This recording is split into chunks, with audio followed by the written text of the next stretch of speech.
Eu vim explicar um pouquinho hoje o que é o estudo urodinâmico e como é feito o estudo urodinâmico, tá? O estudo urodinâmico, ele é um exame invasivo para que a gente entenda como é que está o funcionamento da bexiga. Então, a gente faz para entender tanto a fase de enchimento, ou seja, quando a gente está acumulando urina, tanto para entender a fase de esvaziamento, quando a gente faz xixi.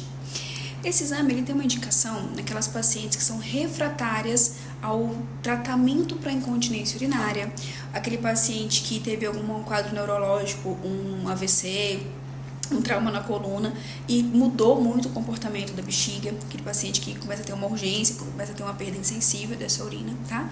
Mulheres com infecção urinária de repetição, muitas vezes, que já foram tratadas, já foram investigadas pelos métodos não invasivos, também, muitas vezes a gente precisa fazer esse tipo de exame. E crianças, eventualmente, é uma indicação um pouquinho mais rara, um pouquinho mais precisa do urologista pediátrico, também precisa fazer esse exame, tá? Então, esse exame é composto por 3 fases, e eu vou explicar um pouquinho como é que são essas fases, tá? Primeira fase é o que a gente chama de urofluxometria. A urofluxo é quando o paciente com bexiga cheia, com uma vontade de urinar, aquela vontade do dia a dia, ele vai fazer xixi nesse aparelho, sentado, sozinho, sem passar sonda, sem ninguém ver, nada disso. Então, essa é a primeira fase do nosso exame, a gente chama de urofluxometria. A segunda fase do exame a gente chama de cistometria. Então, a gente conduz o paciente até a maca, o paciente deita, a gente passa uma sonda bem fina pelo canal da uretra, pelo canal do xixi, e uma sonda também bem fina pelo canal anal, ali pelo ânus, tá? Quais são as funções, então, dessas sondas? A sonda da uretra, ela tem 2 funções. Uma, encher a bexiga com soro, simulando como se essa bexiga estivesse enchendo de urina. E a segunda função dessa sonda da uretra é ver como é que está a pressão dentro da bexiga durante a fase de enchimento e durante a fase de esvaziamento. Já a sonda do bumbum, a sonda do canal anal, ela tem a função de estipular pra gente, fazer uma estimativa de como é que está a pressão dentro do abdômen, tá?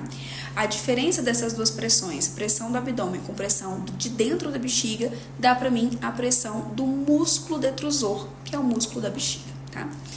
E a terceira fase, o terceiro momento desse exame é quando o paciente urina com as sondas dentro, né? Dentro da uretra e dentro do bumbum no canal anal. Então, pra gente entender, quando o paciente urina, como é que tá também essa pressão da musculatura da bexiga, tá? Então, é um exame composto de 3 fases. O exame dura em média ali de 20 a 30 minutos, tá? Não precisa de jejum para realizar esse exame, não precisa de nenhum tipo de preparo específico de limpeza intestinal também para realizar esse exame, perfeito? Então, a gente pode dizer que o estudo urodinâmico, ele é um exame invasivo devido à passagem das sondas, mas ele não precisa de preparo, né? Ele não precisa de preparo intestinal, o paciente não precisa estar em jejum. O que o paciente precisa é estar com vontade de fazer xixi para a gente começar o exame, que é aquela primeira fase, que é a do fluxo livre, que é a urofluxometria, tá? Habitualmente, a gente emite, né, o relatório, o resultado do exame logo assim que acaba o exame, logo após o término do exame, o paciente já sai com o resultado, tá? Desse exame, a não ser que seja um caso muito específico, muito especial. E a gente, muitas vezes, quando é nosso paciente, a gente já indica, já orienta o início do tratamento específico para aquele resultado, perfeito? Se tiver mais alguma dúvida, manda uma mensagem pra gente. Só um detalhe muito importante. Para a gente realizar esse exame, o paciente não pode estar com infecção de urina. Por isso que, no seu agendamento, as secretárias solicitam que o paciente encaminhe um resultado de cultura de urina negativo. Por quê? Porque como a gente passa sonda, a gente não pode ter o risco desse paciente estar com infecção. Porque se ele tiver com infecção, a gente piora esse cenário. Por esse motivo que, ao agendar, as secretárias vão solicitar essa cultura, esse resultado da cultura negativa.